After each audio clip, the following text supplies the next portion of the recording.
దేవుని వంక చూస్తూ ఏ దేశము, ఏ మనిషి, ఏ కుటుంబం, ఏ చర్చి, ఏ పాస్టర్, ఏ విశ్వాసి, ఏ ఆడగుత్తుడు, ఏ పురుషుడు, ఏ యవనస్తుడు సాగుతాడో వాళ్ళతో ప్రభు ఉంటాడు. అంతవరకు ఉంటాడు. యేసు వైపు చూస్తానండి. ఒకసారి యేసు వైపు చూస్తూ సాగాలి. ఒకసారి యేసన్న గారు నేను కారులో వెళ్ళొస్తున్నాం. అది విజయవాడ మీటింగ్కి వెళ్ళొస్తున్నాం. ఆయన నాకంటే వయసులో పెద్దవాడు. మేమిద్దరం ఉన్నాం కారులో. కాకన్ దగ్గర ఆపాడు కారు. ఆయన చిన్నవాళ్ళు కూడా అన్న అన్న అంటాడు. మీరు ఎప్పుడైనా యూట్యూబ్లో చూసారు లేదు. ఆయనకంటే చాలా వయసులో చిన్నవాడిని. కాకన్ దగ్గర ఆపి అన్నాడు, బాబురావు గారు ఇది మా చర్చి అండి అన్నాడు. నాకు తెలుసన్నా మీ చర్చి, ఇక్కడ కాకన్లో చర్చి. ఇక మళ్ళీ మాట్లాడుతూ మొదలు పెడుతూ అన్నాడు, 10,000 మంది వచ్చే సంఘాలు ఎన్నున్నాయో చెప్పాడు. అవునా అన్న, నాకు తెలియదన్నా. 10,000 మంది వచ్చే సంఘాలు ఎన్నున్నాయి బాబురావు గారు మాకని చెప్పాడు. రైట్.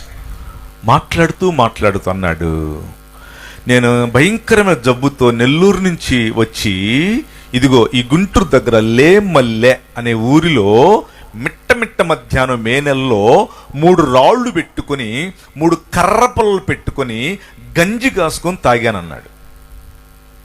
అవునన్నా, అప్పటి నుంచి ఇప్పుడు దాకా కూడా నేను యేసు వైపు చూస్తూనే ప్రయాణం చేశా అన్నాడు. నచ్చింది నాకు ఆ మాట. 3 రాళ్ళు పెట్టుకొని 3 కర్రల పొలలు పెట్టుకొని ఎప్పుడైతే పరిచర్య జీవితం స్టార్ట్ చేశాడో అప్పుడు ఎలా ఉన్నాడో, చచ్చిపోయినప్పుడు ఆయన బాక్సును చూశారు లేదు మీరు, అప్పుడు అదే చొక్కా, చచ్చిపోయినప్పుడు బాక్సులో పెట్టినప్పుడు కూడా అదే చొక్కా అయింది. మారలా. వాట్ ఎ బ్యూటిఫుల్ లైఫ్ ఎస్ అన్న హ్యావ్. చెల్లెమ్మ ఇటు చూడండి అన్న, అది లైఫ్ అంటే. ఎన్ని ఇచ్చినా మనం అణిగిమడిగి ఉండటమే దేవుడికి ఇష్టం. సామెత ఉంటుంది కదా, అన్ని ఉన్న ఆకు అణిగిమణిగి ఉంటుంది, ఏమి లేని ఆకు ఎగిరెగిరి పడుతుంటుంది. అది దేవుడికి ఇష్టం లేదు.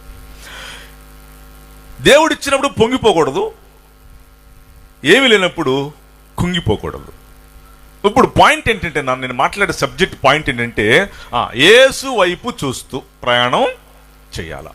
యేసు వైపు చూడకుండా ప్రయాణం చేశారు వాళ్ళని ఇప్పుడు నేను జ్ఞాపకం చేయబోతున్న బైబిల్లో నుంచి, జాగ్రత్తగా వినాలి మీరు.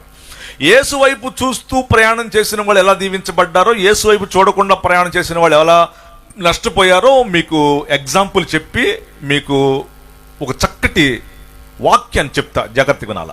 నంబర్ 1 ప్రయాణము నయోమి ప్రయాణము.